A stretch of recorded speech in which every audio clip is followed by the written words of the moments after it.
நடிகர் சூர்யா ஆரம்ப காலத்துல சாக்லேட் ஹீரோவா இருந்த அவரு அதை தொடர்ந்து தன்னோட நடிப்பு மூலமா பல பேரை கவர்ந்தாரு. அதுக்கப்புறம் மாறுபட்ட நிறைய கதை களத்தை எடுத்து அது எல்லாத்துலயுமே நடிச்சிட்டு இருந்தாரு.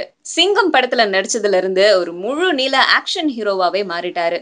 ஹரியுடைய கைவண்ணம் அப்படின்னு கூட சொல்லலாம். சென்னை தாதாவா இருக்கிற பிரகாஷ் ராஜை போட்டு புரட்டி எடுக்கிற மாதிரியான ஒரு ஆக்ஷன் களத்துல நடிச்சிட்டு இருந்தாரு. அதுல போலீஸ் மாதிரி நடிச்சிருந்தாரு. அதை தொடர்ந்து சூர்யாவுடைய படங்கள் எல்லாமே ஆக்ஷன் படமா தான் இருக்க போகுது அப்படின்னு சூர்யாவுடைய ரசிகர்கள் ரெடி ஆயிட்டாங்க. அதனாலேயே சூர்யாவும் தான் எடுக்கிற படங்கள் எல்லாத்தையுமே ஆக்ஷன் ஹீரோவா களமிறங்கணும் அப்படின்னு முடிவு பண்ணிட்டாரு. அதனாலதான் லிங்குசாமியோடைய அஞ்சான் படம், அதை தொடர்ந்து வெங்கட் பிரபுவோடைய மாஸ் படத்துடைய பேரே நமக்கு தெரியுது, இது ஒரு ஆக்ஷன் படத்தை குறிக்குது அப்படின்னு சொல்லிட்டு. சோ இந்த படத்துல நடிக்கிறாரு. அண்ட் இதை தொடர்ந்து அடுத்த வருஷம் ஹரியோடைய இயக்கத்திலயும் ஒரு படம் நடிக்க போறாராம். சோ ஹரியோடைய இயக்கத்துல ஏற்கனவே ஒரு சிங்கம் சிங்கம் 2 அப்படிங்கிற 2 பெரிய ஆக்ஷன் படத்துல நடிச்சிருக்காரு.